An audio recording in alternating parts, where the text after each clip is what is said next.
Oh God, I was not prepared for this day at all. Like holy shit. Oh, I woke up. I'm tired as hell. What about you? Yeah, I'm pretty tired. Yeah. Yeah. Today's my last day off, and then go back to work, and it is snowing over here like crazy. No shit. How's the roads now that it's snowing? The snow has thawed a little bit. This morning it was pretty hard. Um, and tomorrow at around 3 in the morning, it's supposed to snow until 7. Mm-hmm. And we're expecting 2 to 3 inches, which isn't a whole lot. But I mean, it's supposed to snow here the entire week, so it's going to be 2 to 3 inches every day. So that accumulates. And do people know how to drive in the snow? Um, I would say a good majority knows how to. Um, but there's always that one guy that just or that one person that just doesn't know what they're doing in the snow. Can you check the live feed real quick and see how it is? Yep, I think we're good on your end. Okay. What? Yep. Interesting. Yeah, I can hear both of us just fine. Nothing echoing. Doesn't sound like it. Okay. All right. I'm just I'm just tired today. Today was a clusterfuck for me for some reason. Oh, what did you do all? Nothing really.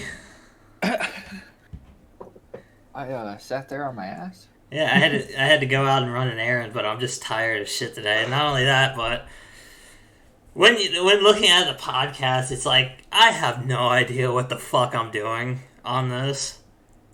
I think a lot of people expect someone doing a podcast would know what they're doing. It's like, no, I don't know what I'm doing. I'm just going live and talking. Pretty much the basics of podcasting to just have a conversation either with yourself or another. Yeah. Has anyone in your life have you like shown them the podcast or have they watched it or what? Yeah, yeah. Really? My friends drop in and out. Yeah. Yeah. Anyone hmm else? Any family? My mom. I call her every time before we start the stream. Oh God, your mom watches this? She does. Yeah. Oh God, what does she have to say about it? She thinks it's kind of interesting. Oh, Uh, she calls me a nerd a lot of the time, but yeah, oh, I'm surprised she can even sit through this, especially when I start talking shit. yep. And what about your girlfriend? Has she seen it? She wants to. Uh, she hasn't been able to see it live. It's probably for the best. Yeah, yeah. She's always at work while it's happening. So Well, at least she doesn't watch it at work. I can only imagine how the fuck that would go. oh god, she has AirPods. It'd be fine. with Jesus. with all the snow, her work is going kind of slow because no one, of course, wants to go shopping right now. What does she do? She works at Staples. Interesting. hmm What about last time we were doing this, you were talking about a job offer that you had. Yeah, so I had my interview. Yeah, how'd that go? Um, I feel like it went pretty well. It went well. Are you able to tell us what the job entails? Well, I would be a sales consultant. Um, for uh, uh, I can't say like what company it is or anything like that. What Um, are they in the business of? they're in the business of solar. Solar panel. hmm Interesting. Yeah. Do you So do you enjoy solar? Is that something you have or? It's not something that I have. Of course, I'm renting an apartment right now. But I do believe solar is a good route to go. Um, for a lot of reasons, and I don't think it's going to impact people as much as they think it would. Um, for instance, I don't think Biden's going to do what he says he's trying to do, which is to get rid of all gas vehicles. I don't see that being a thing just because of how our industry is. It would take decades for us to switch over to even hydrogen, much less electric cars and stuff. Um, but if we could put a solar panel on every roof in America, we could probably power the entire world. Hang on. You're saying he wants to. But yeah, you didn't hear about that? No. Oh yeah, yeah, that was one of his things. Usually when a politician speaks, I hear bullshit. Yeah, yeah. Well, I mean, that is to me, it's bullshit. I don't think that's gonna happen. The first gas-powered vehicle was patented in 1886. I know we're still using them. Over 100 years of this, and he just wants to get rid of it like that. Yeah, he wants to get. He said he wanted to get rid of the petroleum industry as a whole. Why? That's a lot of fucking money. Well, beyond that, I don't think you can. A lot of our shit is made with petroleum, right? Yeah, he does know that that's one of the few things that makes the U.S. money, right? Yeah, I mean, I hope he knows that. Aren't we like trillions of dollars in debt, and he wants to get rid of possibly the biggest moneymaker in the U.S.? Yeah, that's what he said, man. He wants to do that, and he also wants to add like a $200 tax on quote unquote assault rifles, and then he wants to add a $200 tax on, again, quote unquote, high capacity magazines. All right, and what is his definition of an assault rifle, though? ARs. That's the only one that he focused on, that he said is again, and air quotes here, an assault rifle. He does know that the AR and AR-15 and whatnot doesn't stand for assault rifle, right? I'm sure he knows, but he's pandering to an audience. They do know that even the audience doesn't know. It stands for Armalite rifle. Mm-hmm. Which is the company, a manufacturer.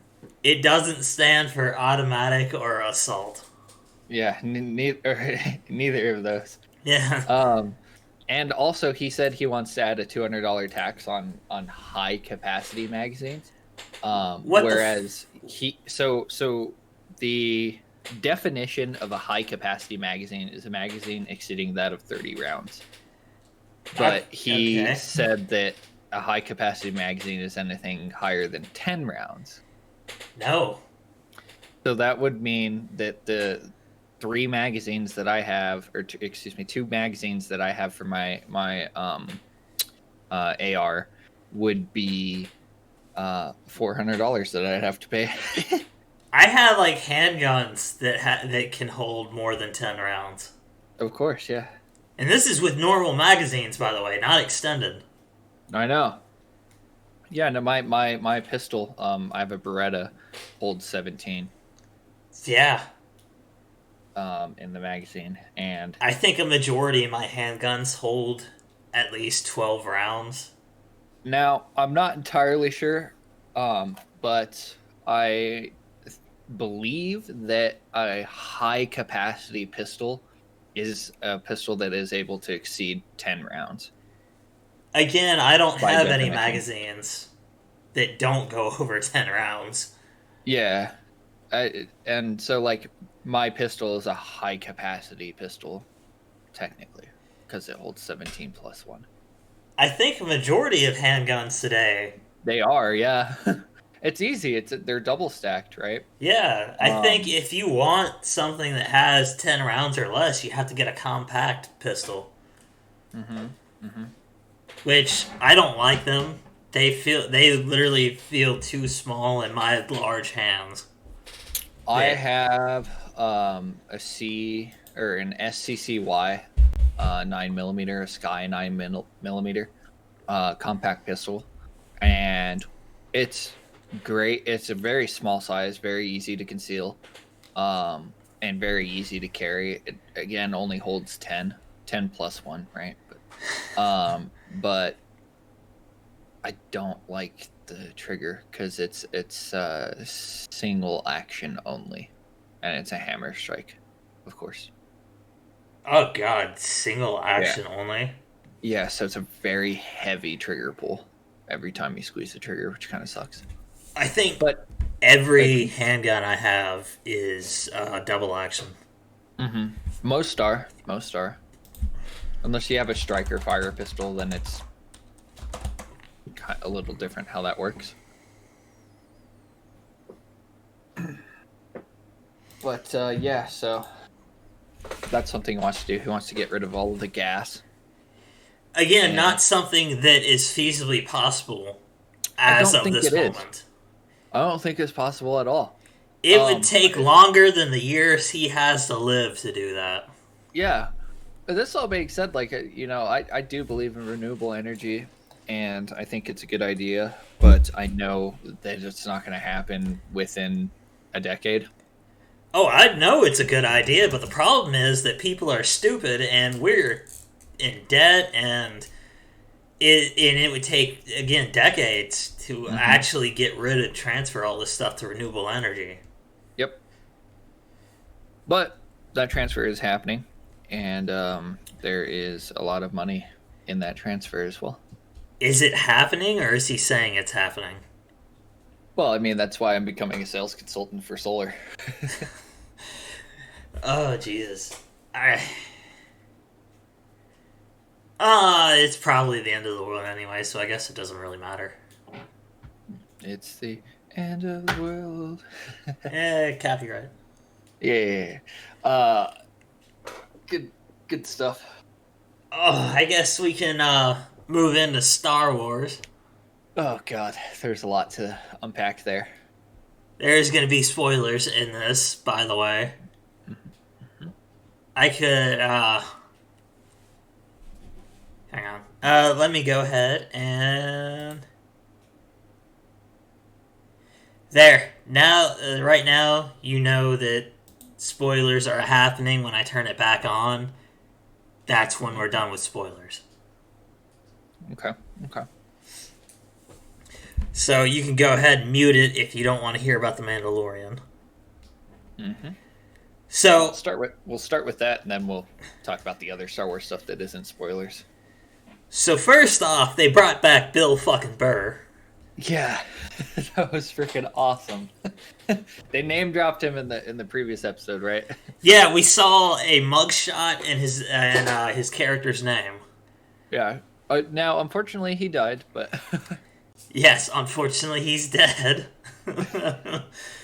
But no one fucking knew he was going to appear in this episode.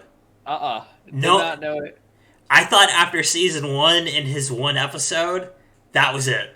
Yeah, I thought we were done with Bill Burr. There was no talk about it anywhere. Bill Burr didn't mention it anywhere, as far as I know.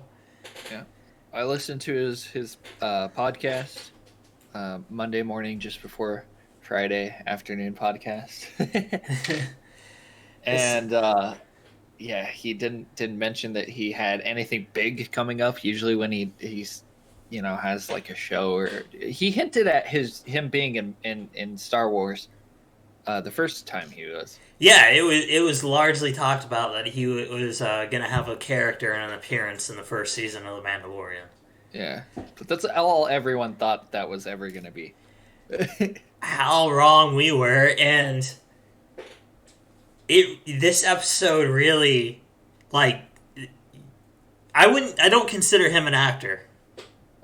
For the most part. I know he's got that show on Netflix, F is for Family, but that's really just voice acting more than anything, and he's very used to talking in a mic where hundreds of thousands of people will see it, and I'm talking about worldwide.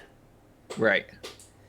And again, I don't consider him an actor. I don't consider him a method actor or anything like that. I mean, the character that he plays in F is for Family is practically himself. Yeah, it's his. It's basically of his life. Yeah. So, Yeah.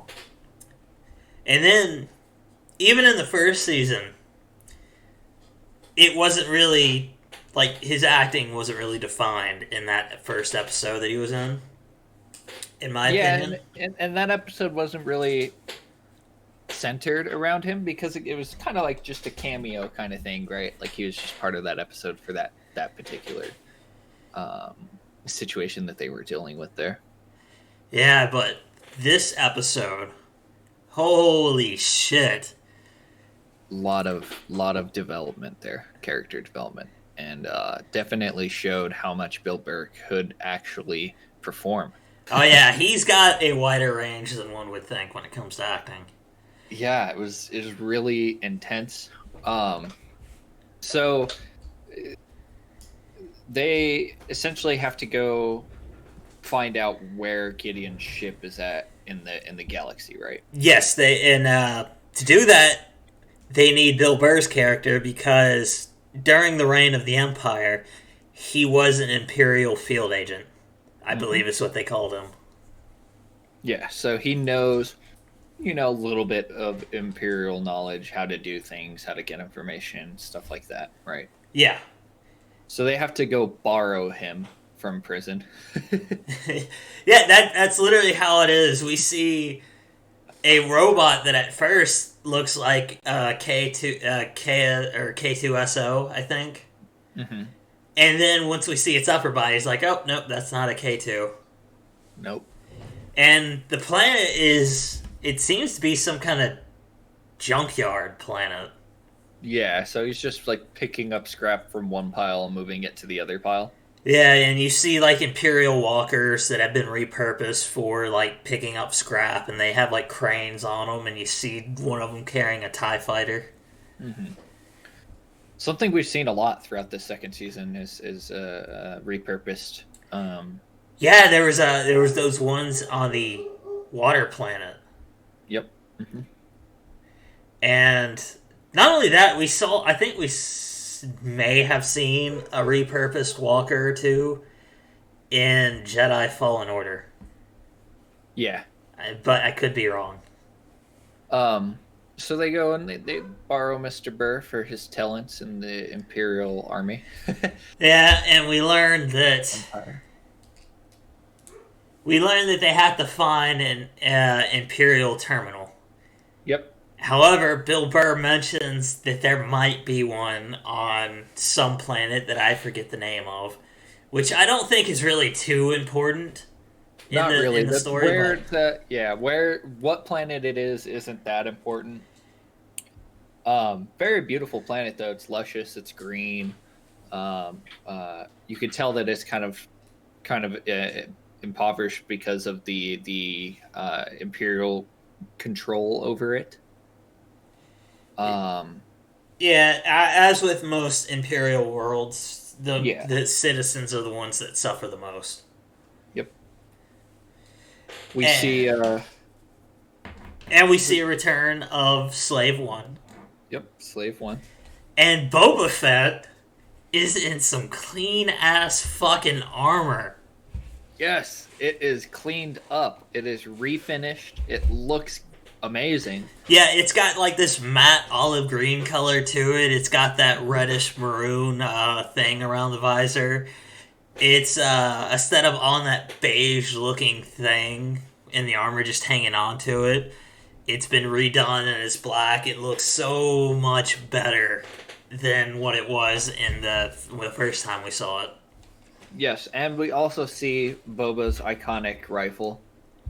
Yes, I forget what it's called off the top of my head. DC something, right? I don't think so. Hang on.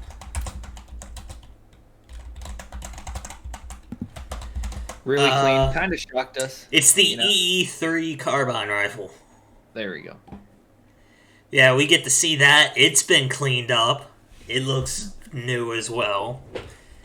Really, the only thing that needs a paint job is the ship. Yep, Slave One looks a little worse for wear there.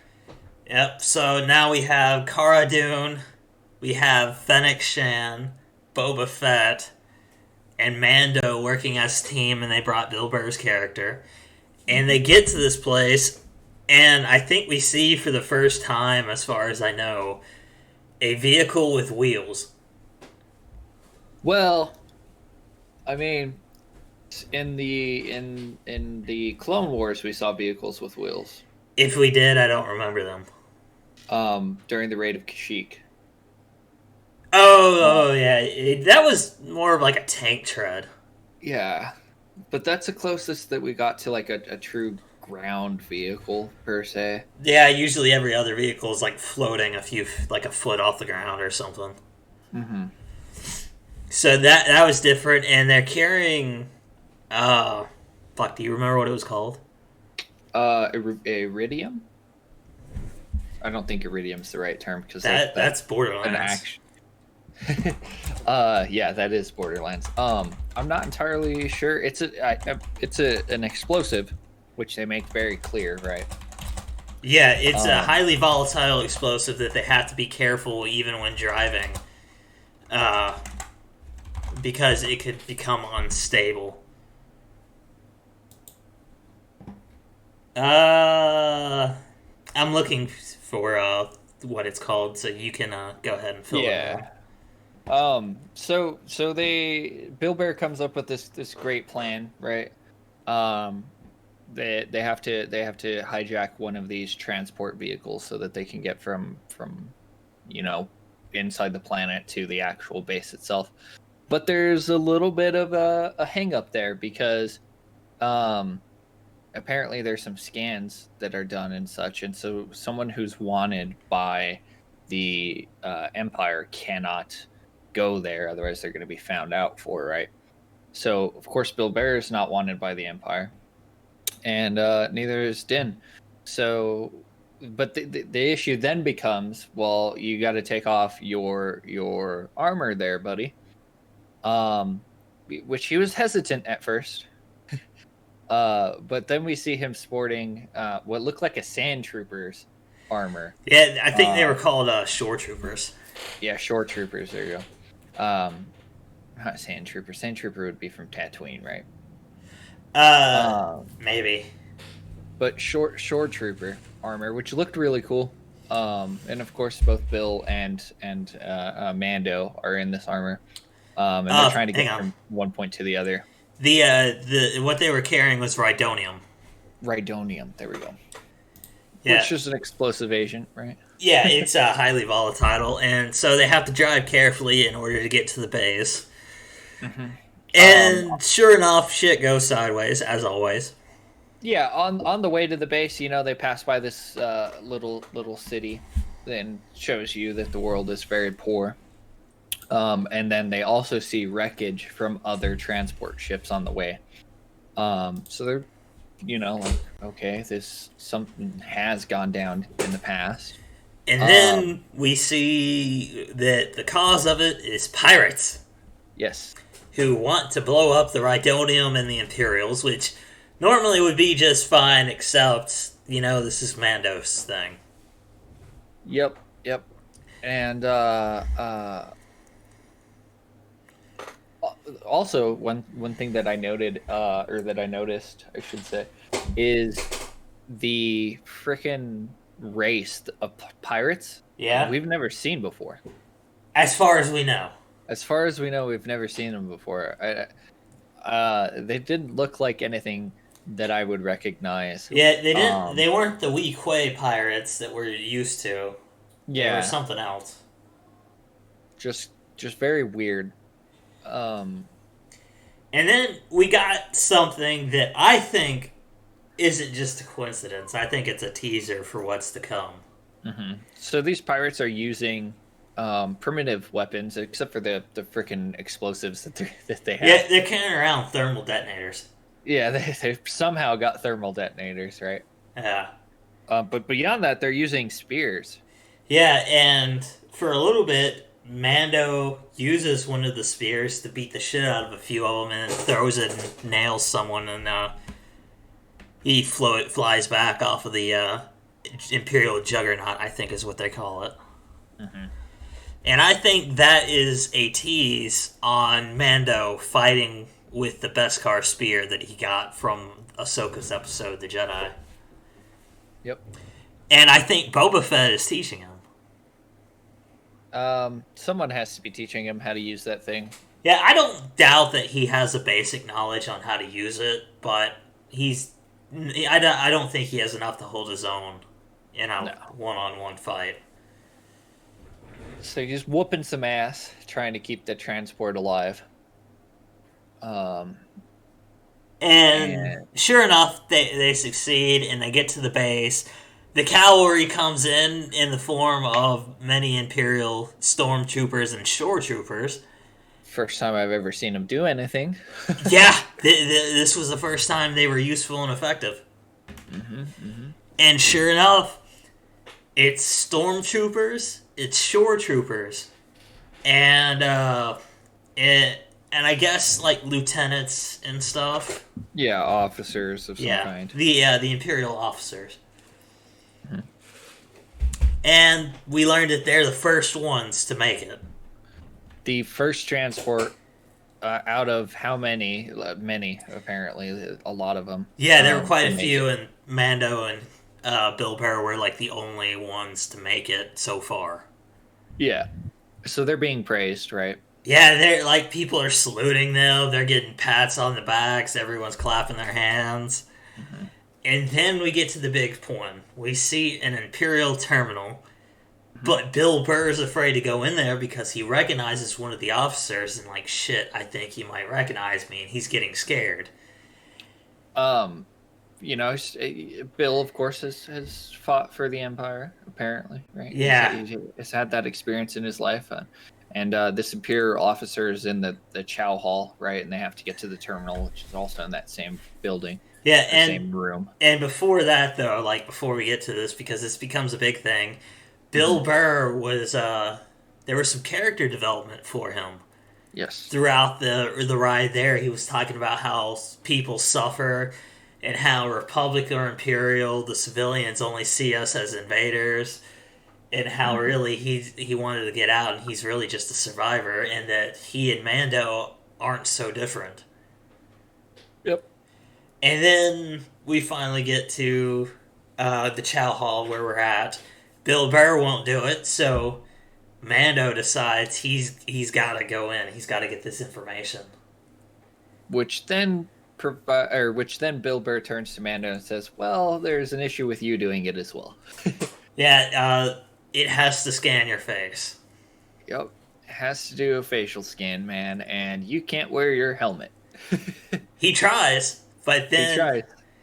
He walked up to the terminal, it scanned and gave him red air. And then I think the biggest development, pretty much the entire series, Mando took his helmet off in front of people. Yes. Now, at first, people that didn't know him. Yeah, and this is the thing. He says that as a Mandalorian, he's not allowed to take his helmet off and show others his face. Mm-hmm. But throughout this season, we have seen Bo-Katan and two of her Mandalorians take off their helmet. Yep. And then explain to him what he was doing was kind of... Yeah, they follow a cult called the Children of the Watch. Yeah. And then Boba takes his helmet off and explained that Jango was a foundling. And now we have this. This is some big-ass development, meaning that something's different. Mando is changing, and perhaps for the best. Mm-hmm. He's learning to be a true Mandalorian, as it were. He, takes off his helmet. The officer stands up from the table, right? Yeah, and noticing something's off with Mando, right? Obviously, he's kind of like freaking out, doesn't really know how to use his terminal. yeah, and Mando's just after getting the information, he's kind of just standing there like a deer caught in the headlights. Mm-hmm. And then Bill Burr comes in and saves the day, which is surprising. Mando's still not fucking talking or saying anything or even really acknowledging that he can hear this officer speak, which was funny. Mm-hmm. Then they go and they share a drink because the officer wants to congratulate them on being the only ones to make it back. Yep, for the Empire and all that. Yeah, and we learned something. Battlefront 2 is a canon game. Its campaign is considered something to actually have happened. Mm-hmm. And its main thing was Operation Cinder. Yep. Now, people who haven't played the game or even read the book won't know what Operation Cinder is. And what it was an Empire thing in case something ever happened to Emperor Palpatine. And in so, his upon his death, some robots would activate, and he would tell them to execute Operation Cinder, Mm-hmm. and it would go to destroy Imperial worlds and so on and so forth. Don't allow the Republic to get stuff, but it would also target important worlds that were meant to hold secrets and whatnot. And Bill Burr mentions it. It turns out he was a part of Operation Cinder, and he saw a lot of his friends and comrades die, and he saw the officer, which is the one that we're currently talking to, you know, It's the one. left them to die. Yeah, it's the one giving the orders. And the officer's trying to do what most officers would do in that position, which is to say, I made hard decisions, but those decisions were for the greater good. Yeah, he was okay with what he did. Yeah, there was he no was remorse. Fine. Did not care. The only acknowledgement or the only empathy that he showed was that he said it was a hard decision that he made, but that's it. Yeah, but you could see on his face that he had no remorse whatsoever. Nope, not a single care. But you could see all the while on Bill's face. This is where his acting comes in. Yeah, like you could furious. see pain, sadness, sorrow. You could see anger and rage. He is like flashed through his eyes and face. Like holy shit! It is weird. Really cool to see Bill Burr do something like that because it felt like he was honestly just destroyed at that point. Yeah, you could. Like I said, this episode highlights his acting skills. It shows you something that you didn't think that none of us thought he had. Mm-hmm. Like I said, I don't consider him an actor. And then to see this and to see those emotions play through his face, like, oh god. Like that was awesome. And then of course Bill Burr, I had called it right before, like a few minutes before it happened. Mm-hmm. And sure enough, Bill Burr just fucking shoots the officer. Square in the chest. And then they get up and they're standing. Mando looks towards the entryway of the the cafeteria or whatever, and there's just a shore trooper standing there awkwardly and looking at him for a second. He's like holding his tray. Like, did that just fucking happen? You couldn't see his expression, but you could probably guess what kind of face he was making. Yeah. So he drops the tray and attempts to shoot at him, but doesn't make it very far. Yeah, so, and then at this point they're escaping and whatnot. However, that's not really important to the story so much as what happens afterwards. Right. So, as this is over, Bill Burr's like, okay, you can take me back now. Here, put me in the cuffs. Yeah. And then to go back to prison.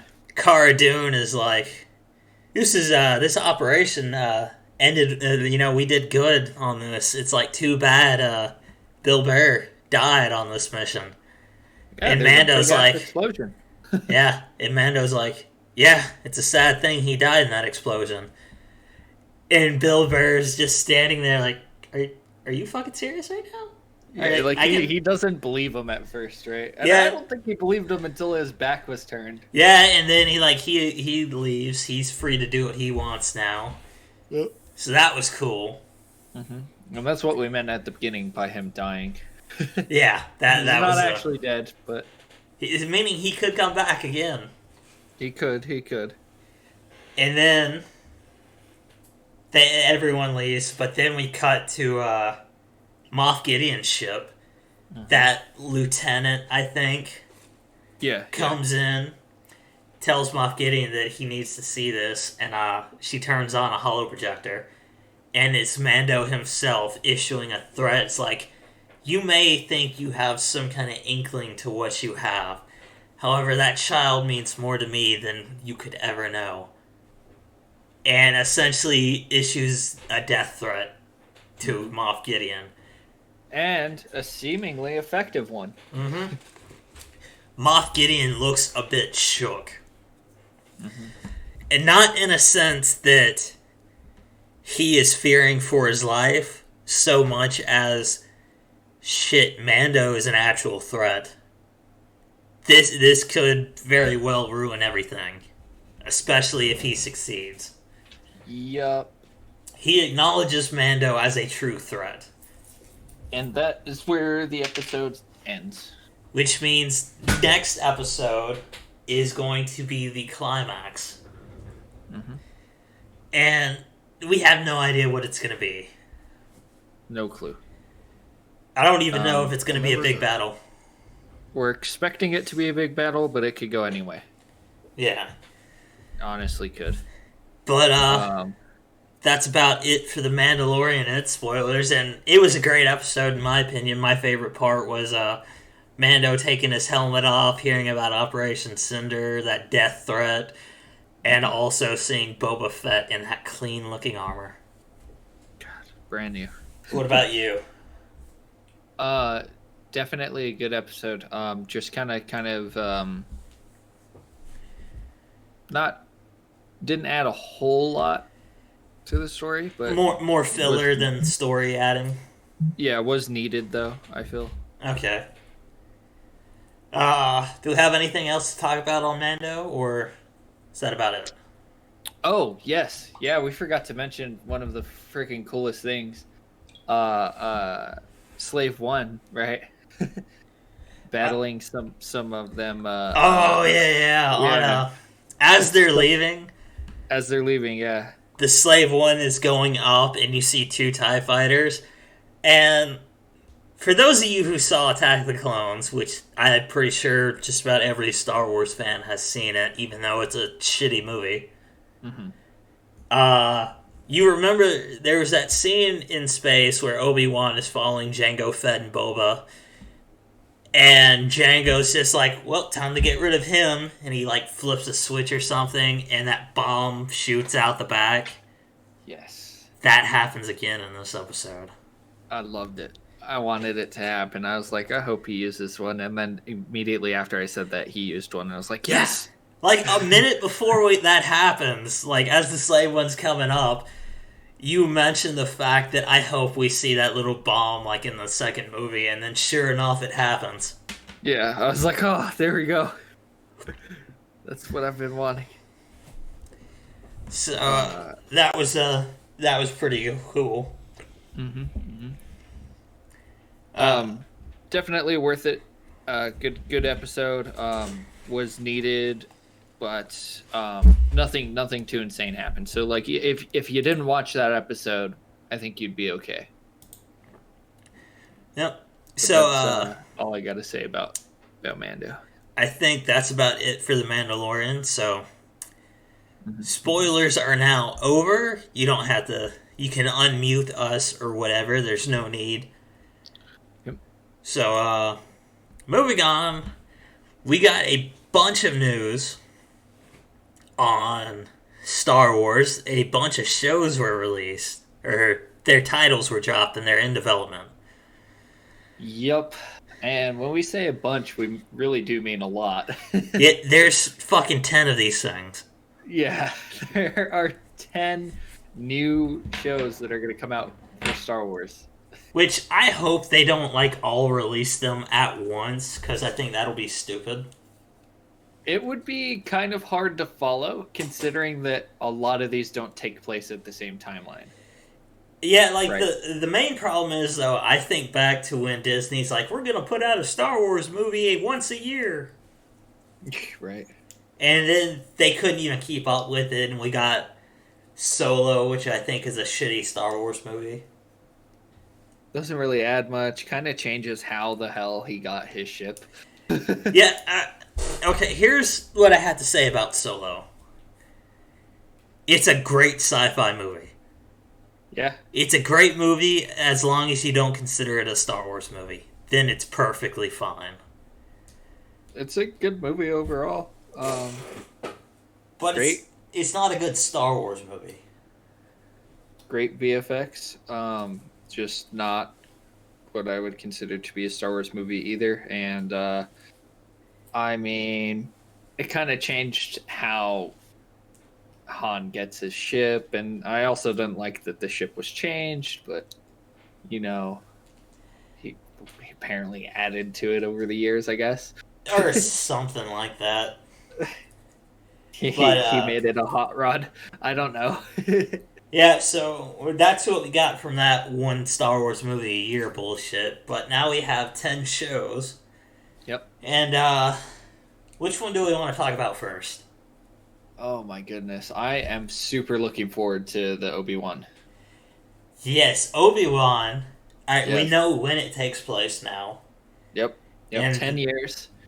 yeah, Right? so it takes place during his time on Tatooine, apparently. Yep. 10 years after episode 3, if I remember correctly. Yeah, so Luke is 10 years old, and we know Hayden Christensen is reprising the role of Darth Vader. Yes. Which That's what we've all wanted. I think is alright. I think that's pretty cool. Yeah. Uh, Well, first of all, we're getting Ern McGregor and Hayden Christensen. So Yeah, and I'm hoping we see flashback episodes, and we see like Obi-Wan and Hayden wearing the Clone Wars armor. yeah. I think Yes. that would be cool to see it in In real live life. action. Yeah. In live action would be really cool. Other than that, we didn't really get really a trailer. It's more of a teaser of the logo, and the way the logo is formed is like some wind and sand shoots by, and it spells out Obi-Wan Kenobi. And that's pretty much all we get on that. Yeah. Then another show is Acolyte. Yes. Now, not much is known about this, but what I have found out is that apparently it takes place somewhere around the end of the High Republic era. Mm-hmm. Which I think has been explained that the High Republic is 400 years before the events of the Phantom Menace and the Clone Wars. Yeah, 400 years. Which means young Yoda. Or younger Yoda. Yeah, younger. He'll be 400. Now it'll be 500. 500 years old. Yeah, because he's 900 years old when he dies. Yikes. And that's only, I think, like 20 something years after the Clone Wars. Yeah. 30, I think, is how long the Emperor was in rule for. Yeah, so that's pretty much all we know. But with the word acolyte, we know there's going to be Sith. Yes. Which is a little weird because they said that the Sith have been dead for thousands of years. Yeah. So, and if a dark side acolyte was the reason for the fall of the High Republic, then that's going to be a little weird. It'll be interesting what they try to do with that one. Yeah. Then we have the Bad Batch. Yes. For people who have seen the Clone Wars, especially the new season 7. Yep. You remember the Bad Batch, and they were the coolest clones besides Rex and Cody, and that one or two clone troopers that punched a fucking droid. Yeah. They Oh god. So they're like a batch of troopers that were deformed, right? Like Yeah. 99. No, hang on. Different way. Yeah, they were a different kind of deformity. They held more vicious traits than normal clones. They were more suited for espionage, going behind enemy lines, and causing as much havoc and chaos as possible. Yep. They held more desirable traits. That they were considered deformities, Right, because they but didn't not fit the so model. much as 99. They didn't fit. Yeah, they didn't fit the clone model for every other clone that they had, Hmm. but they were seen as better to use than to just waste away. Yes. So we're gonna get the Bad Batch, which is gonna be really good. And Bad Batch is taking place like right after the events of season 7 of the Clone Wars. Nice. Palpatine, in the trailer, we see Palpatine has announced that he is reforming the Republic into the Galactic Empire. The first Galactic Empire. Which, depending on how the fuck their history has gone, that's probably true. Right. He brags about that the first Galactic Empire. And we see Um Tarkin in the trailer as well. yes. So that's gonna be really cool. Maybe we'll get to see him kind of rise to what he was known for, being Moff the Tarkin. badass. Yeah. Tarkin in the comics was a badass. Yep. We don't really see much of him in the movies or the TV shows, but the Tarkin in the comics, like Vader did something for him, so he's like, "I owe you a favor, Vader. Name it, and it's yours." And he's Mm-hmm. just like, "I want you to hunt me." Yep. And Tarkin and some people that he hired hunt Sure. fucking Vader in the wilderness on some fucking planet. Did And their best. yeah, did their best to try and kill him and almost succeeded several times. Yep. And They Vader almost still killed him a won. couple times. He still Yeah. prevailed. Yeah, and it was at that moment that Tarkin gained a lot of respect for Vader. Mm-hmm. And Vader as well respected Tarkin simply for that. Yep. Uh, you Uh, definitely. yeah. What I was gonna say is Tarkin in Rogue One, right? That he is brought back as solely a CGI character, and I did not. Yeah, I knew it was CGI, but I couldn't tell that it was. I saw it in theaters.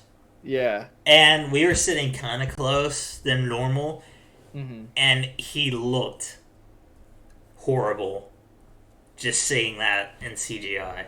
Like, it was very noticeable for me. Mm. Yeah, not a lot of people recognize that that wasn't him. Of course, the actor did pass away. Yeah, he died many years Yeah, before that. many years before that. But Let's see what else. Ahsoka is getting a show, hmm hmm and this is Rosario Dawson's show. yep, So we're gonna see more of her as live action Ahsoka. And with this, I'm assuming that the main antagonist of Ahsoka is going to be Grand Admiral Thrawn. yeah, because And that's kind of who she's looking for in Mando. yeah, we get a tease of that in the Jedi episode. Hmm. And now that Ahsoka is the show, is one of the shows that could play at the same time of Mando, and I'd be okay with it because they take place around the same time. Yeah, it's going to take place in the same time frame. Yeah, so that would work fine. And there are a lot of people complaining about Ahsoka and how her mantles are too short. And I'm like, that was done for practical reasons because Ahsoka is very actiony and there's going to be a lot of movement and jumping around and fighting. Yep, and they're not And CG. yeah, so they didn't really know how to make it so it was longer and can match how it would actually look.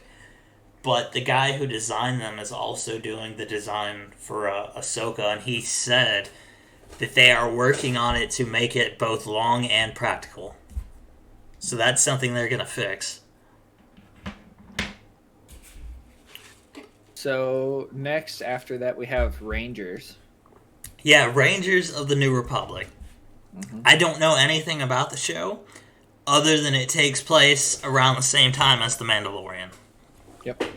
There's going to be a couple of these that we're just not going to know a whole lot about, right? Yeah, either Um, because there isn't any details or information out yet, or simply because we haven't been able to find it. yeah, or it's outlandish like Lando.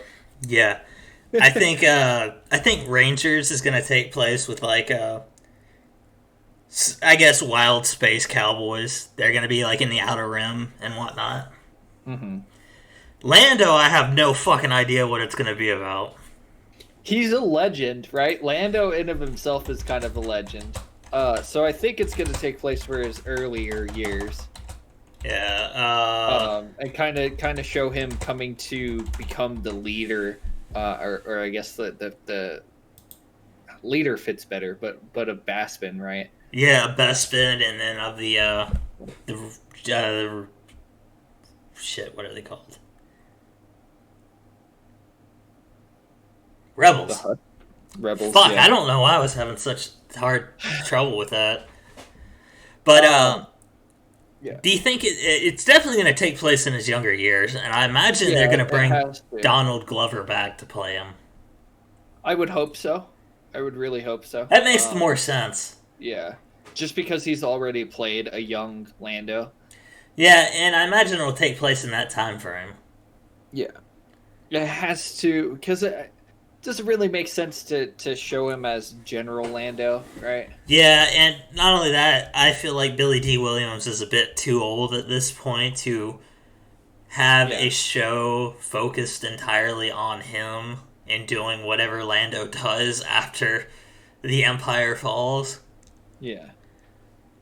So it makes more sense to show how Lando got to the point of becoming the leader of Bespin. Yeah, like how'd he go from the scoundrel and con man that he is in Solo and Rebels to the leader of Bespin and then a general of the Rebels? Mm-hmm. Oh. Then we have Rogue Squadron.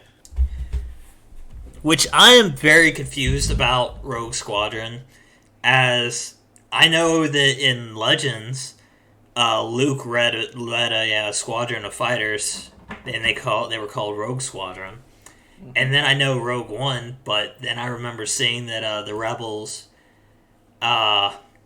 discontinued using Rogue One because of the sacrifice of that crew. Yep. So I'm a bit curious on how that's gonna go.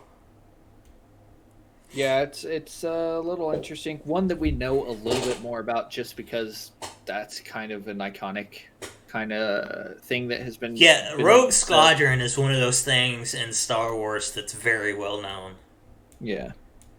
And then after that, we have Droid Story. Which I think is the whole spin on George Lucas's thing that he said. Yeah, the Star Wars saga is told through the eyes of R2D2. Yeah, R2D2, which is, I mean, that droid has been around for all of it. So I imagine we're gonna see R2 and C3POs fucking misadventures throughout the series when they weren't with the Skywalkers. Yeah.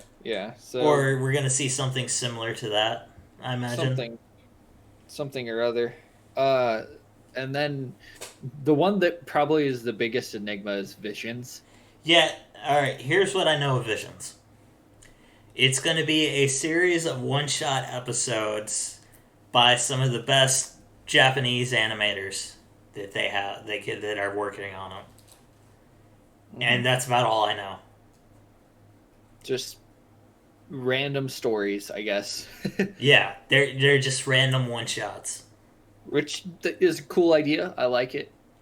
I would love to have more lore when it comes to Star Wars. Right? Yeah, I think it'll be interesting, if anything. And then we have Andor. Which is going to be following Cassian Andor before the events of Rogue One. Mm-hmm. And the actor who played Cassian in Rogue One is also going to be returning. But that's pretty much all I know about that. Those are the 10 new shows that we're gonna see. there are a lot of fucking shows coming out. 10 of them. 2, potentially 3 could come out in the same place. I imagine Bad Batch will be coming out sooner rather than later. Yeah, Bad Batch, that one's going to be an animated show, right? Yeah, and I'm pretty sure it's like almost done. After that, they're just going to release the episodes. Yeah. Because as we know, like, there are hardly any clones throughout the Empire's reign. Mm-hmm. See, but yeah, that's I think that's about it for Star Wars talk. Pretty much. I feel that it is. Let's see. Now we have the monoliths to talk about. Again, popping up randomly. Yeah, this time in San Luis Obispo, I think is how you pronounce it. Yep. Another monolith has appeared.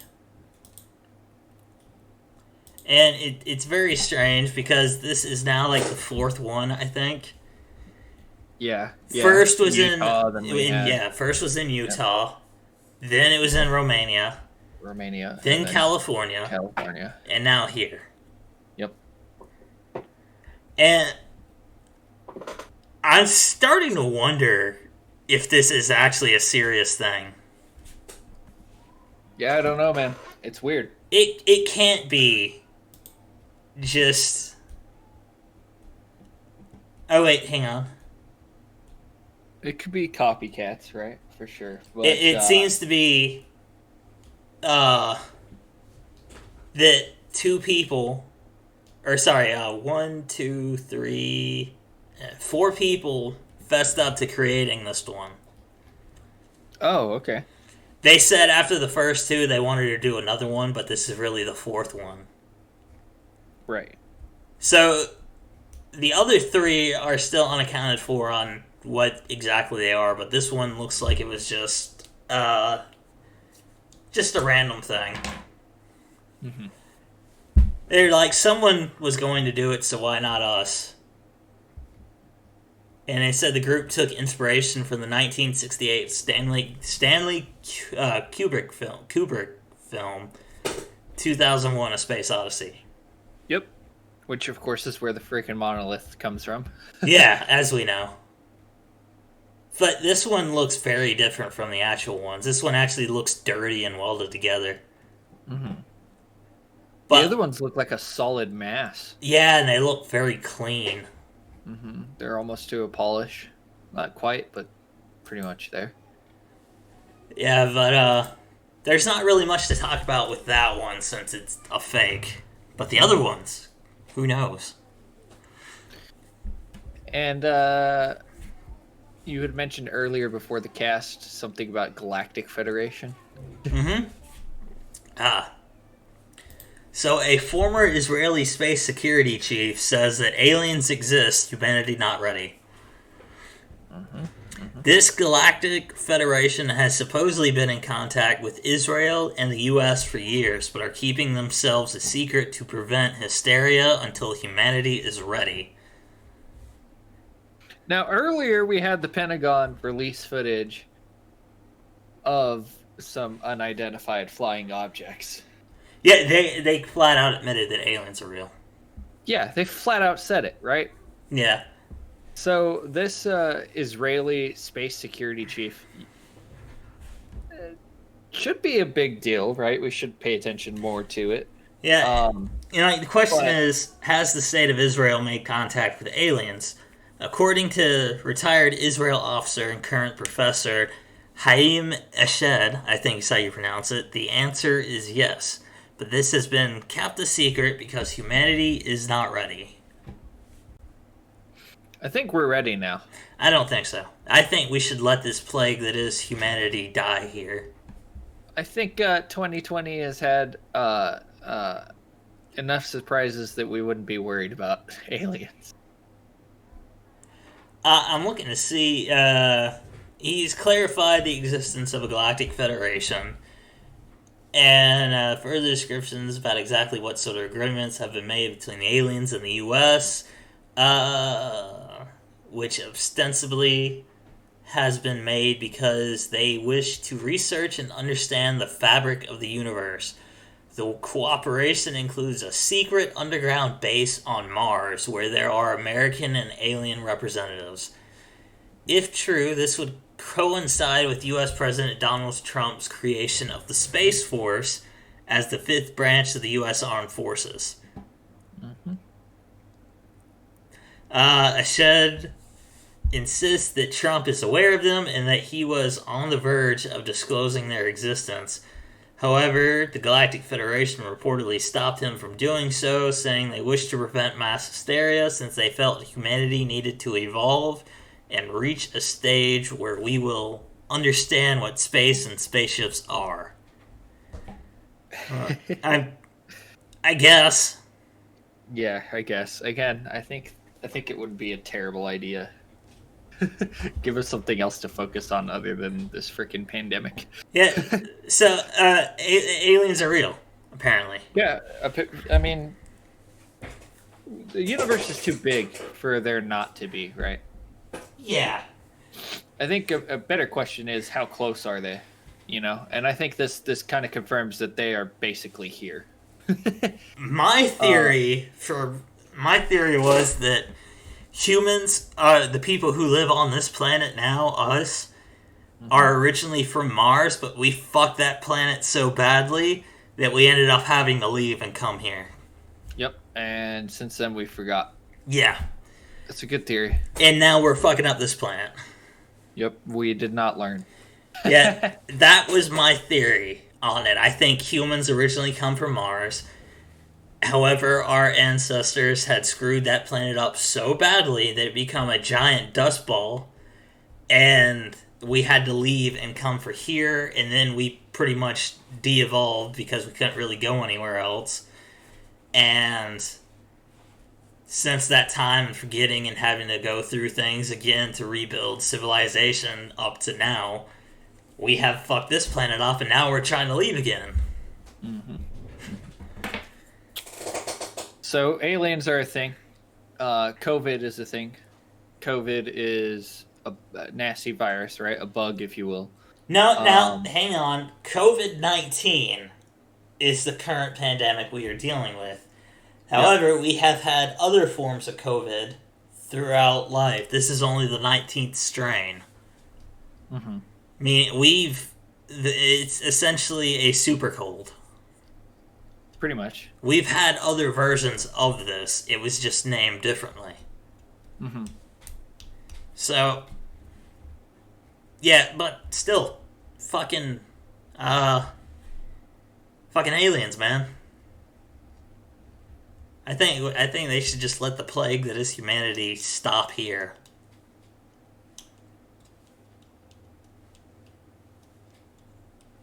Although NASA keeps trying to leave, they keep focusing on space instead of exploring the ocean, which we haven't even discovered like a tenth of the ocean yet.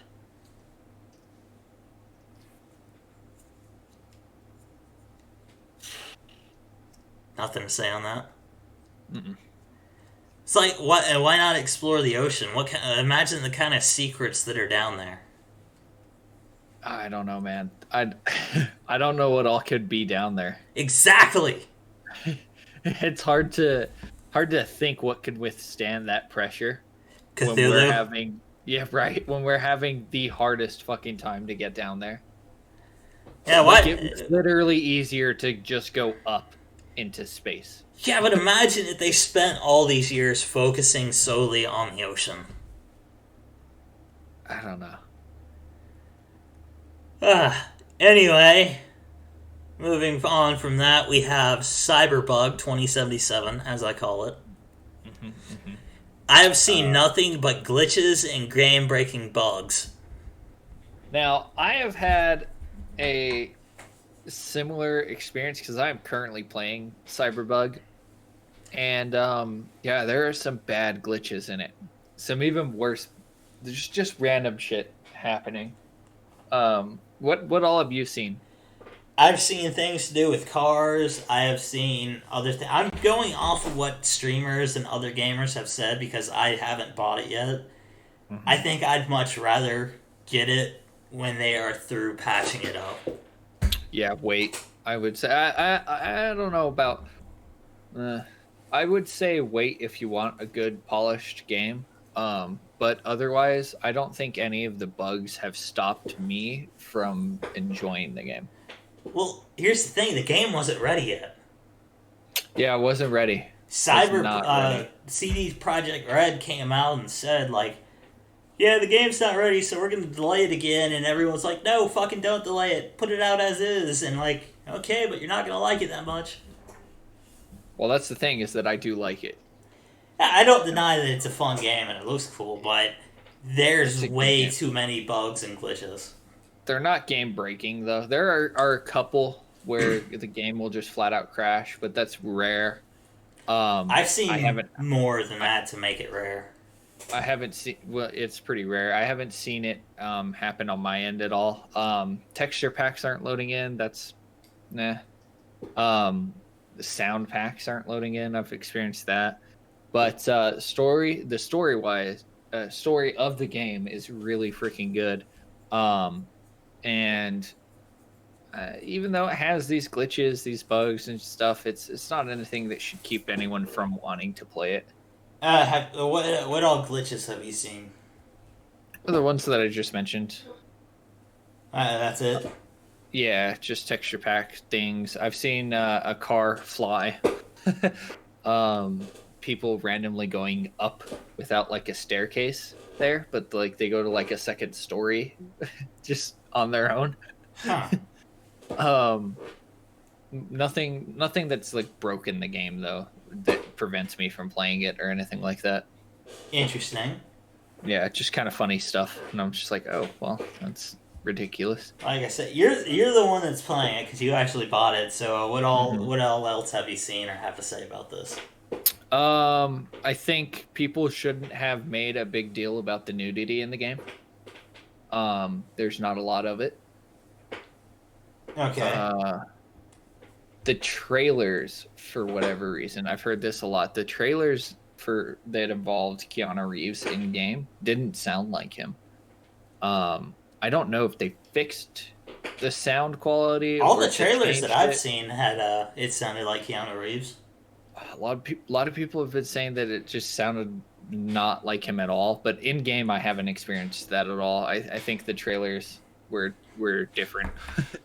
Okay. Uh, um, yeah, I have yet to run into a bug that kills the story mode or crashes. I haven't had my game crash per se, and neither have any of the other people that are playing it that I know, like my friends and such. Um, and uh, it's kind of funny. CD Project Red said, "Well, it wasn't ready or whatever." Well, when was it gonna be ready? Is the issue. Next year. Um, yeah, next year, right? Yeah, Or the it year was after gonna that. be no, it was gonna be next year. Yeah. They announced it and they like said, yeah, the game's gonna be ready to go perfectly next year in 2021. Mm-hmm. But people were like, Uh, no, release it now. yeah. I feel like the people that said no, release it now, are the ones that still like the game and can find it enjoyable, even though it's kind of buggy. Yeah, but there wouldn't be like nearly as many, if not at all, if they were allowed to finish it and put it out in 2021 like they originally planned. Yeah, there'd still be bugs and stuff. Yeah, but it wouldn't be as noticeable. I don't know about that. I feel like with any game releasing, there's always bugs in the first couple of months. Well, they already released the first patch, so they had stuff to fix this like ready to go Hmm. that they had been working on, but people wanted the game out, so they put it out. And it was like a 60 gigabyte patch. Yeah. So it makes me wonder if they even worked on the game at all. Oh, they did it. It's just it wasn't ready. It wasn't finished Con- completely. Concept wise, they were like, yeah, the concept's there. Yeah, they have like they essentially had most of it ready. It just needed to have like the paint put on. Hmm. Now the house was built, everything was ready to go. They just needed to paint it. Yep. Yep. It's I've seen screenshots though of the character development. There's like one of them had breast size and another one had penis size. Yeah, yeah. I don't think people should have made that a big point of it though, because it's the nudity in the game is like very lackluster. There's not a lot there. Yeah, but it's still funny. Yeah, I suppose. Like, tell me like you didn't read that and giggle at it. I mean, I read it and I was like, finally, a game that's going to be an actual adult video game. And then I played the game and I was like, well, this is. What about the Playboy game back on PS2? That flew beyond my radar. Or the older GTA games? Yeah, that's what I would compare this to. I wanted something. I was expecting something more because of how they brought it up. Yeah, like GTA 4. Or San Andreas. More than either of those. It's I'm just gonna wait. I'm gonna hold out on this because I don't really have any personal opinions on it because I haven't played it yet. But I will say that I don't think the game should have been released just yet. I think they should have waited until 2021. I understand why it was put out, but I think given a little bit more time, it would have been a lot better and there'd be less bugs. Yeah, I don't have any issue with them releasing it early like they did. Another thing you want to talk about was Mr. Keanu Reeves himself. Yeah, he's I watched an interview with him where he was talking about the sound design of the game, and I really do like the sound design, but again, one of the bugs that I've experienced is they're missing sound clips. So there's literally a portion very early in the game where you're in a chase scene of some kind and you're shooting at people chasing you.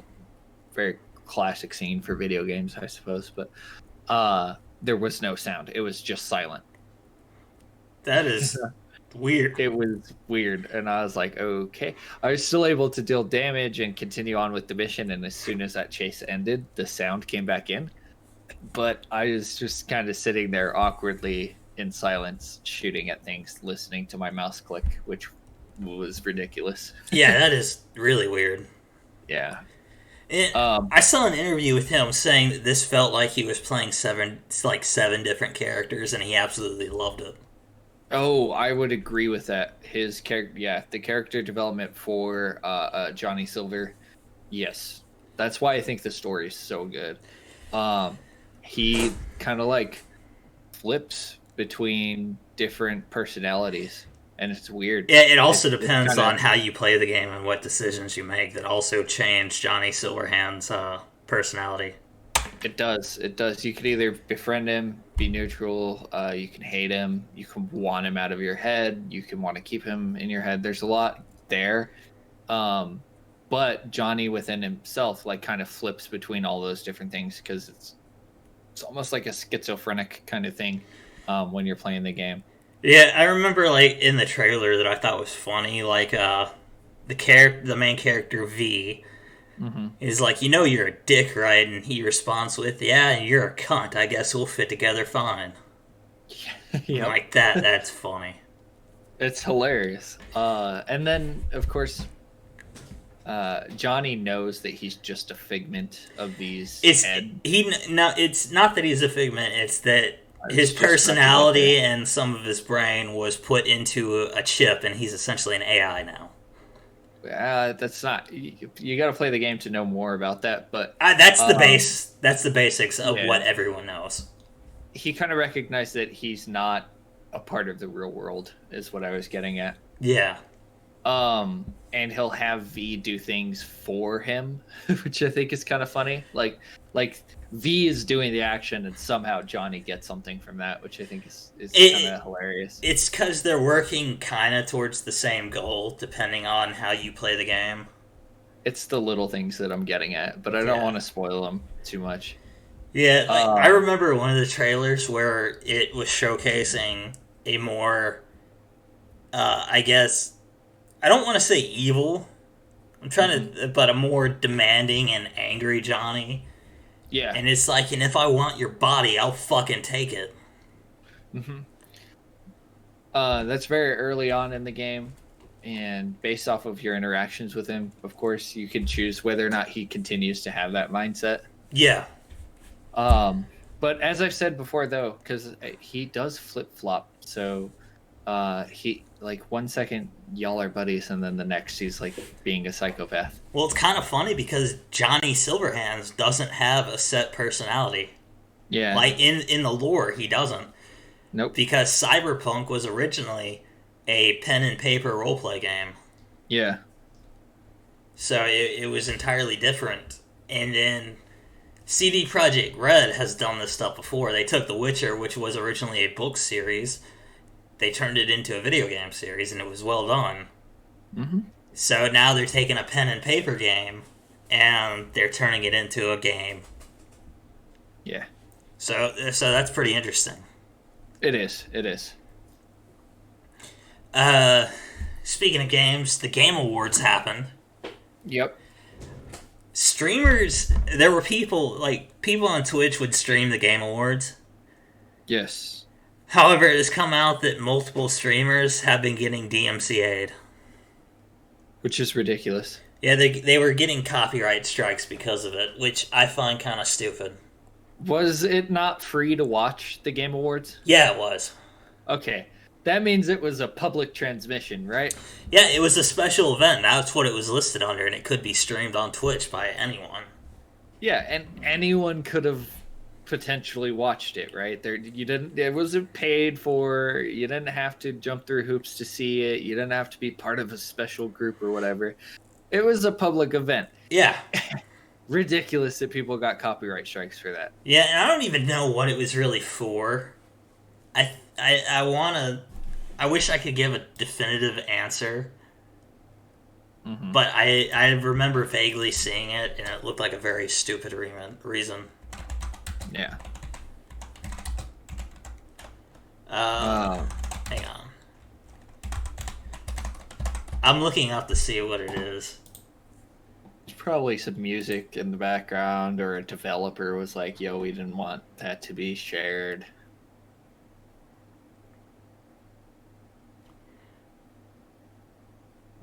Or, yeah, your channel doesn't really fit our image. Yeah, something like that. So we'd like you to remove whatever, or take it down, or... Yeah, and it was really, really weird. And apparently I just learned by Googling this, and apparently Twitch is taking away the blind playthrough tag to have more inclusive gaming stuff or whatnot. I'm like, you do know a blind playthrough is someone who's playing this for the very first time, knowing nothing about it, right? Yeah. I mean, what else do you call that? The Virgin experience? I don't know. Oh, well, anyway, the Game of the Year was announced. Mm-hmm. And the Game of the Year that won is Last of Us Part 2. Yes, which you didn't feel was a good game, and a lot of people didn't. I felt like the story was forced. Yeah. I thought the gameplay was fine. I thought it played and looked beautiful. Yes. Yeah. My problem was the story. I did not care for it. Like towards the end, it got a little forced. Yeah. Yeah. They tried to just shove it down your throat. Yeah, like when you play as Abby for the first time. Mm-hmm. This is after she's already been introduced to the game. Yeah. And I felt like they're trying to get us to sympathize with her or to like her. Yeah. And it was like, if you wanted me to like her, you should have put her at the beginning of the game. Yes. Before all of this bullshit happened. Yeah, it's like, I think Joel dies. Yeah. And then, like, after that event. Club to the face. Yeah, and then sometime after that event, you play as her. It's like, no, I don't fucking care for her. I hope she dies. And a shotgun to the fucking knee. Yeah, and again, I just felt like it was too forced. They were trying to force us to like a character that they had already introduced, and we ended up hating because of that. Yeah, I mean, first of all, when Joel fucking got shot in the face, or in the knee, I fucking started to cry. I was like, oh my god. Yeah, I felt like it lost the storytelling that the first game had. Mm. I was I'm very, very like. They wanted their goal with us playing as Abby is they wanted to show why she did what she did. And They I should don't have. think it was to make us sympathize with her or to even like her, but it was to show why she had vengeance. No, Against him. I think it was to show us to sympathize with her. Like I think I remember reading about that, and not only that, they changed something from the first game as well. Which was I think her name's Marlene. She's the leader of the Fireflies, mm-hmm. and in the first game, she was all for having Ellie, killed so they could try to find a cure that might not even work. Right. And that everyone was all for it except for Joel. Right. And then they changed that up in this game, showing that they had that they didn't want to do it, and then they decided to fucking do it anyway. It was very different from how it was portrayed in the first game. Yeah, they just wanted to have you see why Abby was doing what she was doing. I don't care for it. Yeah. I thought it was a little too forced. Also, it's your choice whether in the first game it's your choice whether or not you want to shoot that surgeon. Right. Yeah, and then they changed it so continuity wise you shot him. Yeah. So like in the second game they're like, "Oh yeah, Joel shot him," but you didn't have to in the first game if you didn't want to. I shot him. Yeah. I went through I was very emotionally attached to those characters. I think most people would have shot him, yeah. Like, I cried at the end of the prologue of the game. Mm-hmm. I felt like I was bonding with the characters as much as the characters were bonding with each other. Yeah. I was too emotionally invested in that game. I played through it many times. I played the DLC. I got, like, all the collectibles and trophies and whatnot. I was too attached to the game. And then this game came out and I felt like it was ruined. Mm. However, I will say I have nothing against the voice actors. Yeah. A lot of people are giving shit to Laura Bailey for playing Abby. Yeah, that's just dumb. Because you guys didn't like the character. Yeah, I think she did a fantastic job as Abby. I love her acting. She plays a lot of characters that I like, and not only that, she's from my home state. Yeah. So, like, I have no problem with her acting or voice acting whatsoever. I have a problem with the way the character was written. Yep.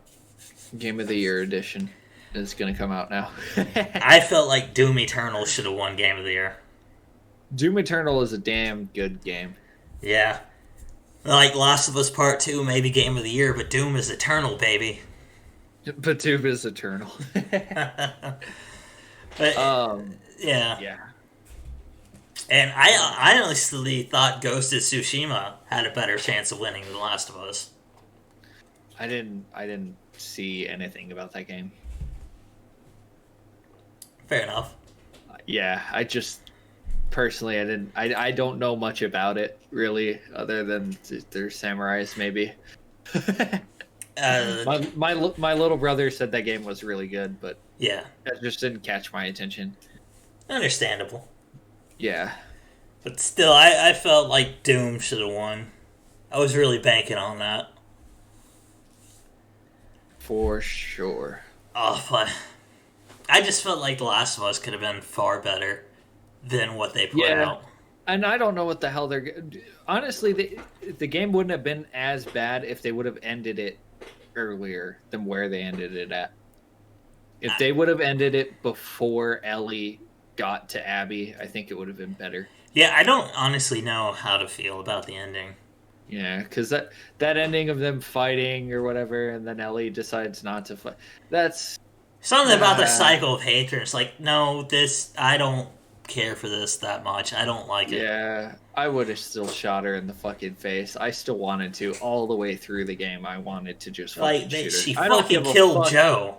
Yeah, I don't give a fuck that she is starving, skinny as fuck, and is is sunburnt because they fucking put her out on the beach. I don't give a fuck. She deserves to die. I don't care that she suffered. She also needs to die, though. Like, in that same scene, they, like, beat Tommy, and I honestly thought they killed Tommy as well, and I was very pissed off and angry. Oh, dude, that Asian kid that ran through the door and got one-tapped by Eddie. That was kind of funny. I wasn't ready for that. He just literally walked through the door and died. I was like, oh my god. I want to talk about something else before we move on to the final topic here. But are you interested in the show Ruby at all? The anime, right? Yeah, by Rooster Teeth. Yeah, I haven't seen it at all. Okay, never mind then. Yeah. I had some stuff to talk about that, but since you're not really a fan and you don't know it that well, I feel like it'd go over your head. Probably. But, Logan Paul, let's talk about that. Yeah. Alright. So, Logan Paul and KSI had, like, 2 or 3 boxing matches before this. Mm-hmm. I think, like, one of them ended in a tie, and one of them, Logan Paul won. Yeah. So, it's been proven that he can box. He can. He has... I mean, he can fight. Like, I personally, I wouldn't want to fight him or anyone he challenges or anything like that, because I'd probably die. I would want to fight him in a sanctioned boxing match, because then I have to fight by the rules. If it was a regular street fight, then I could play dirty. I'd grab his nuts and twist. Give him the old dick twist? Yeah. Fucking bite an ear like Mike Tyson or something. Oh, jeez. But he can fight. He can fight. Oh, yeah. It's great. I think his claim, though, of who he wants to fight, I think that's more for publicity more than anything else. Because I don't think he honestly feels he could take on the famous Floyd. No, it's a fight. It's happening. It is happening? Oh, my God. Yes. Floyd Mayweather has said that he has agreed and him and Logan Paul are going to have a boxing match. Jesus Christ. And I feel like fucking Floyd Mayweather is going to beat the shit out of him. Yeah. That man has way more experience. Yeah, it's not... It's he has age, and that's given him experience. I mean, this is Floyd's life. His entire adult career and probably most of his teenage years were spent boxing. Yeah. And it's one thing for Floyd to do like a cage match or something. Yeah, but the fight with Conor McGregor versus Floyd Mayweather, that was different. Yeah, because Conor was boxing instead of cage fighting. Yeah, right? And Conor McGregor is an MMA fighter, and he lasted far longer than a lot of people thought he would. He really did last a long while. I think I want to say like it went 5 rounds. Something like that, yeah. Ultimately, Floyd won. Yeah, of course, and it's mainly because that's how long he has the experience, doing it. And I mean, Floyd won that match with points, right? Because they have a point system that they follow for hits. Yeah, there's a point for style, hits, what you're doing. Yeah. Technical ability, stuff like that. Yeah. So it wasn't like Floyd knocked McGregor out or anything like that. But I would definitely watch Floyd versus Paul. Oh no, sorry. It looks like that the Mayweather-McGregor fight was 10 rounds. 10 rounds. Wow. Okay, a lot longer than 4. Yeah, he lasted far longer than anyone thought he would. Yeah. And but now Logan Paul and Floyd Mayweather are going to fight, and I feel like that's not even a fair fight. It really isn't. It really isn't. At least Conor has spent his life fighting and doing MMA. I mean, Logan Paul has spent his life doing YouTube videos. And looking at dead bodies. Yeah. I'm like... in videos that I think are, in my opinion, shitty, but that's just me. But and then like he's only spent the last like I don't know what a year or two actually boxing. Yeah, I think 2 years. Yeah, it's like Quote unquote boxing career. oh no, it was official. Like it was actual boxing. Like Yeah, it was yeah. stadium. But I feel like against someone like Floyd, this isn't a fair fight. No. Interesting one. I mean, I'd like to watch the boy get his head knocked in, but That's what's gonna happen because pretty despite the much. fact that Logan Paul can box, like he's good at it, I imagine Floyd Mayweather hits like a fucking truck. Right. So that's gonna be a whole thing right there. The whole enchilada. I how many rounds do you think Logan Paul could make it? 3 if he's lucky. 3 if he's lucky. Yeah, two realistically, 3 if he's lucky.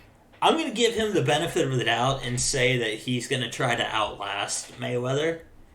Oh wow. I think he's gonna try to avoid. Mayweather's kind of old, right?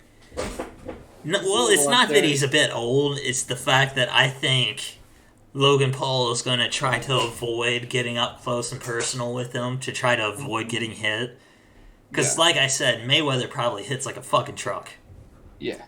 And so I'm going to give him the benefit of the doubt and say Logan Paul could probably make it to 5 rounds if he plans to try to outlast Mayweather. Mm-hmm. That's with the benefit of the doubt. Yeah. We'll see. Yeah. We'll see what happens. We'll see. I'll definitely be keeping an eye on that because this does sound interesting. I don't want to know if Mayweather beats the shit out of him or not. Drops him. Yeah, I feel like the whole like KSI versus Logan Paul thing was a YouTube drama thing, Probably. and that's how they settled it. And I felt like that was the perfect way to settle something. Like, I want more internet beefs to be settled in, like, a boxing match or something. I want the presidency to be determined like that. I have 2 politicians. And I'm not saying I want UFC fighters as president. I'm saying I want the politicians themselves, like Donald Trump and Biden, to just be in the fucking ring and just go at it for 10 minutes. Who do you think would win in a boxing match between Trump and Biden? I don't know. I feel like Trump would win. Let's give him like the elections. I'm not confident in that. Yeah, all right. Let's give them an entire year before the elections. Yeah, they have a year to train. If they had a year to train and legitimately get ready for this match, I feel like Biden would have a better chance. Biden, really? Yeah, just because of his stature. Do you think there should also be a vice president fight as well? No. No. Just the presidency. Just the presidency, because the president-elect or whoever the people running for president get to pick their vice president. Okay. Right. So if the VPs fought, it would just be for fun. I'd watch it. Then again, isn't Donald's vice president a man? Yeah, Pence. Yeah, Mike Pence. Yeah, Mike Pence. So I don't want Kamala Harris. Is that her name? Right? Yeah, Kamala Harris. Yeah. Hang on, I got to see what Mike Pence looked like real quick. I think Mike Pence would. He's an old guy, but I think he's an old guy. But I think given a year to train, he'd beat the shit out of Kamala Harris. He'd fucking destroy her. She's younger. She's young, but again, men are biologically different than women. There is a clear difference on this. It's just he's gonna be able to put on way more muscle mass than she could in that year's time. Yeah, a year of training, I have no doubt that she could probably get some hits in and probably last longer than anyone would think. But I feel like in the end, like Mike Pence gets a couple of good hits in and that's over. He would just cold clock her once. Oh my god. Unless he's a glass cannon in that case. Yeah. But you think given a year of training, fucking Biden would win in a boxing match against Trump? Yeah, I think Biden would win. Trump's very... he's not the healthiest human being. Yeah, he's got a year, though. he could get healthy. Sure, he could get a lot stronger, but I don't know, man. And What you're Biden would assuming Trump's going to go down in weight. What if it's Biden has to go up in weight? Oh, that's true. I mean, if it's that Biden has to go up in weight, that I don't think Biden could get there. Yeah, like Trump's already the president. He's just running for re-election. I mean, I think that would mean that He'd that have to go Biden up has to to try to yeah, match the president's weight. yeah. That's rough, man. In that case, I think it's an entirely different thing. Yeah, then I think Trump would win for sure, Yeah, especially if they had a year to train. because at that point, Because if that means that Biden has to spend time getting bigger, yeah, right? he's got to get bigger to match the weight, and And then during he this has to time, train. Yeah. So that would yeah. be a different match entirely if that's the case. Meanwhile, That makes more sense though. Now that you bring it up. yeah, so during this, like what all that Trump has to do is put on muscle and train on how to box. Hmm. Well, Biden has to train on how to box as well as pack muscle and gain more weight. Yep. Yep. Get fat. I'd still love to um, see that fight. I yeah, different. You're not wrong though, because Trump would be defending his title essentially, right? Yeah. So So what, heavyweight? I yeah. I mean, I don't know. Heavyweight, yeah, I guess. What if I'm not sure what the weights are for fighting. there's lightweight, middleweight, and heavyweight. Yeah, Donald's probably a heavyweight. Yeah, I don't Yeah. know how much he weighs, but if he put muscle on, I'm sure he'd be a heavyweight for sure. Yeah, turn all that fat into muscle. I'm sure he'd be heavyweight. Yeah, yeah, I now feel like all political positions should now be settled with a boxing match. yeah. Like Most of that's them how we should, elect them. man. The important spots, where you have one person versus the other.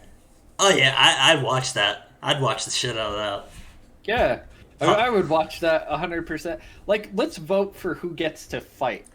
Yeah, You know what I mean? Like, I want that guy. yeah. We get a vote throughout the entire year of training. All the people are training up to run for president. And again, I want like regular politicians to do this shit. I don't want like MMA Yeah, like fighters. I want like regular You know? like I want senators who are like Yeah. running for their seats in the House or whatever I else. want to see Rip Bernie. Yeah. Oh my god. If this was how things were settled, I think we'd be in a lot better shape as a country. It'd be hilarious. I feel like not only would politics be handled far better than they are now, but the country as a whole would be far better. They would be of more sound mind, right? Because they're having to exercise, train, and mentally prepare themselves, right? Yeah, and we'd have a healthy nation, I think. Yeah. Because different rules would be in place then. Hmm. Oh man, that would be great. I think. This all being said, after this podcast, I'm probably getting McDonald's. It's like I fucking ate bumpers right before the podcast. Bumpers. Yeah. What's bumpers? Do you know what Sonic is? Yes. It's Okay. like that, but better.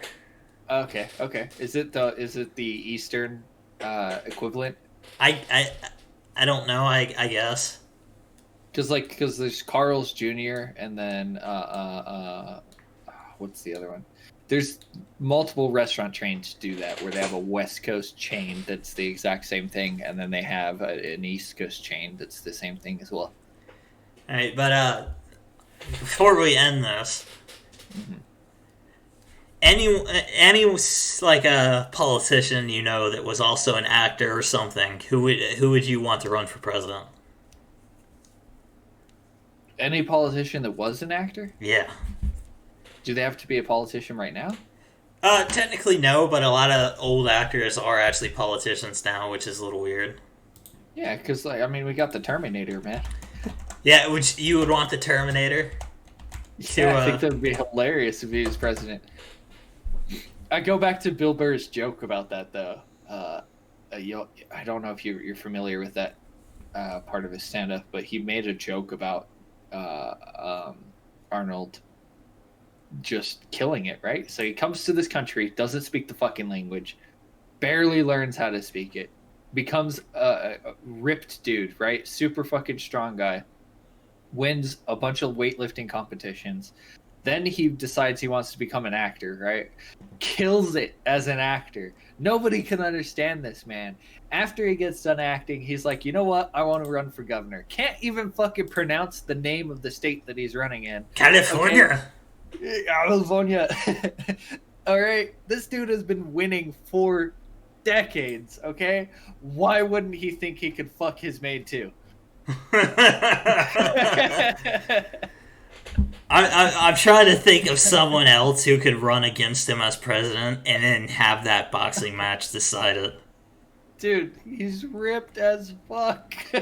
Find someone that can beat him. I'm trying to think of someone. Like, who would I like to see? Oh my god. The Rock. The Rock.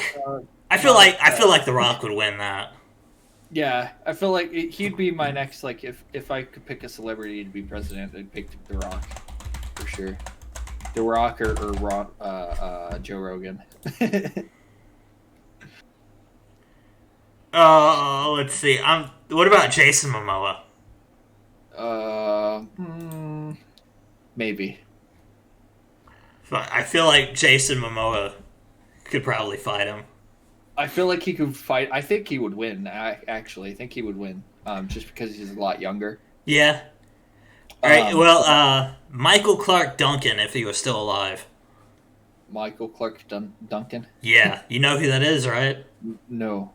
Oh, did you see The Green Mile? Mm-mm.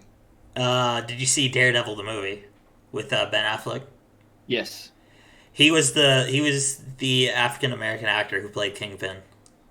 Oh. Yeah, that big dude. Mm-hmm. Yeah, he would have a chance for sure.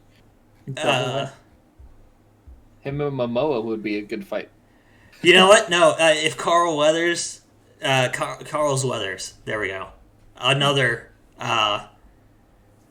Predator actor. Arnold and Carl run for president to decide it all. Boxing match. Oh my god. We've had an actor president, right? Ronald Reagan. Yeah, Ronald Reagan. Mm-hmm, mm-hmm. He would not do well in a boxing match unless it was against fuck. I'm forgetting who I'm thinking of. Mr. Rogers. Yeah. then he'd have a chance. What, Tom Hanks? Yeah, with Tom Hanks. Oh god, that would be funny. Tom Hanks, the pedophile. Oh god. Claim him to be. Who knows? But I think this is a good place to end it. Yep. So I think now is a time to call it quits. This has been episode 6 of the Out of Spite podcast. Thank you guys for watching, stopping by.